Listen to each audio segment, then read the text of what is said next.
Irudizait emaztia dela gauza eztia, donario guztietan guziz gauza emia. Gauaz eta egunaz ere badu plazerra handia, arzaz gaizki erraitia bilania handia.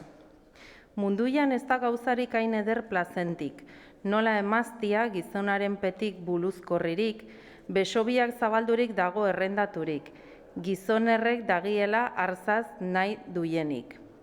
Jo badeza dardoaz ere gorpuzaren erditik, ainguriak baino oboro ez larrake gaizkirik, baina dardoa ematurik zauri ere sendoturik, bere garaiaz ezarteintu elegarreki baketurik.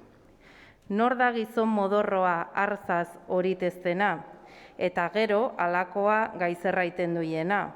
Ez da gizon naturazko ala egiten duiena, zeren ez du ezagutzen ala ongi egina.